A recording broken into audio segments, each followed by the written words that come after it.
नमस्कार दोस्तों, हमारी आज की कहानी का नाम है खर्चा। सौरभ आएगा तुम्हें लेने। वह मात्र 13 वर्ष का है। खाना खाते शिवानी के पति कौशल ने शिवानी से पूछा। सास कादम्बरी चुपचाप खाना खाती रहीं।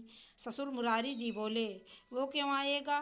कौशल छोड़ने जाएगा। तुम खुद पढ़ी लिखी हो, ज़रूरत पड़ने पर अकेले नहीं जा सकती। ससुर के इस प्रश्न पर शिवानी कौशल का मुंह ताकने लगी और कौशल अपनी माँ कादम्बरी जी का।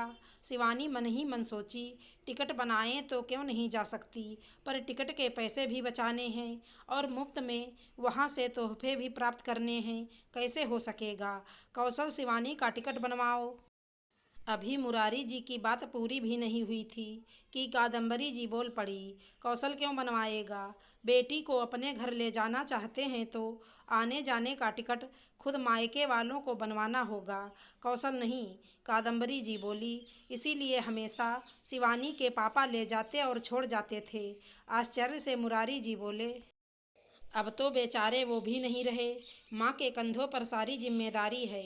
और कौशल, तुम क्या इतना गए गुजरे हो कि अपनी पत्नी का खर्चा तुम नहीं उठा सकते? फिर शादी क्यों की? डूब मरो चुल्लू भर पानी में।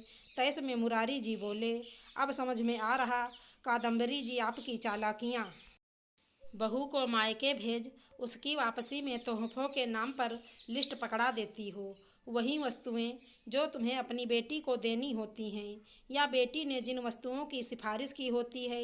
मुरारी जी बोले, ये हमारे घर की नहीं, हर घर की यही कहानी है। बेटी के आने जाने का खर्च मायका ही वहन करता है। आपको रस्मों की जानकारी कहाँ? सास ने अपना पक्ष रखते हुए कहा, फिर तो तुम्हारे आने जाने का खर्च तुम्हारे घर वालों को करना चाहिए था। सालों से मैं ही करता आ रहा हूँ ताकि इस प्रकार की बेसिर पैर की रस्मों में बदलाव किया जा सके। मुरारी जी बोले, जब से दामाद जी बेटी को लाने ले जाने का किराया मांगने लगे, क्या इज्जत रह गई उनकी हमारे दिलों में।